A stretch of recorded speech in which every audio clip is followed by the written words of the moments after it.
PBS NewsHour's 5 Stories serves up the most interesting stories from around the world that you may have missed. On this week's episode, in the history of the space race, Russia and the United States have exchanged the lead many times. The Soviet Union launched the first human into space in 1961. Then, in 1969, the U.S. put the first human on the moon.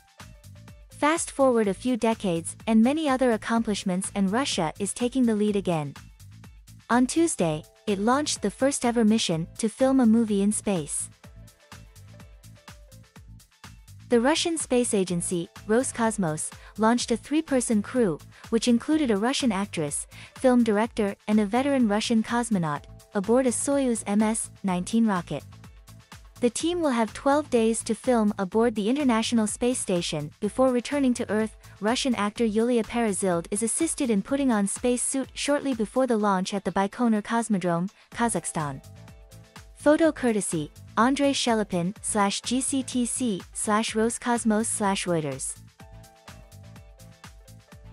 Their movie, titled The Challenge, focuses on a doctor's mission to save a cosmonaut's life and will feature the 3 cosmonauts now aboard the ISS. The Russian film project was unveiled shortly after Tom Cruise, NASA, and SpaceX announced their own collaboration on a Hollywood project last year.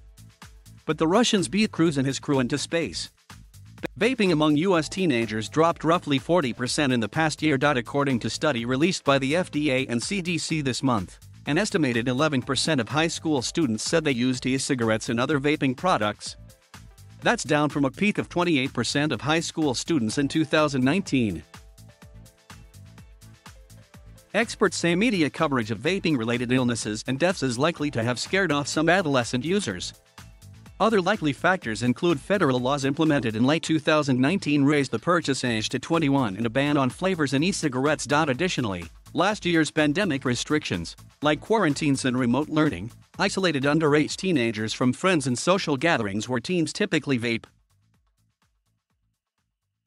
More than a century ago, Willa and Charles Bruce owned a thriving oceanfront resort for black families in Southern California's Manhattan Beach community.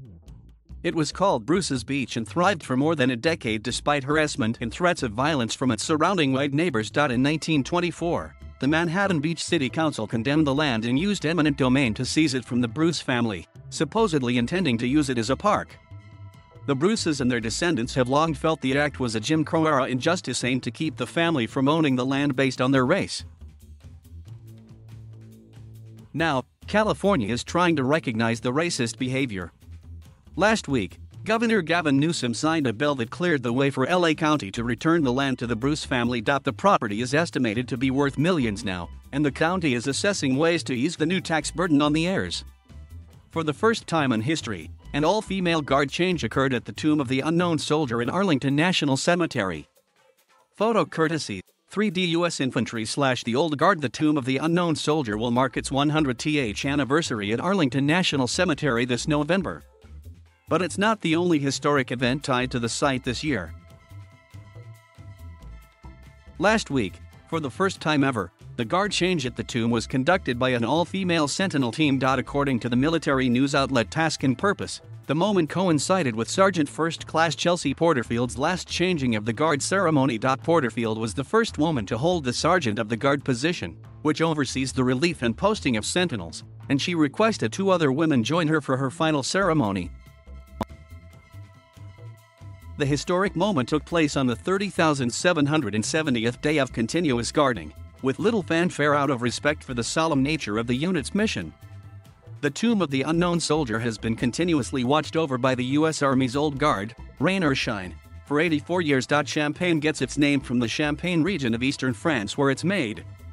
Any other sparkling wine you've tasted that's not made from grapes grown can technically be labeled as champagne. Unless you are in Russia. In July, President Vladimir Putin signed a law that limits the use of the Russian word for champagne, champansko, to locally made bottles of Russian bubbly. The new law forced foreign producers, including champagne makers from France, to add sparkling wine to their labels.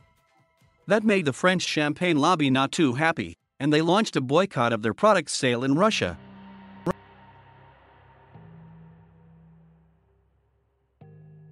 Thank you for watching.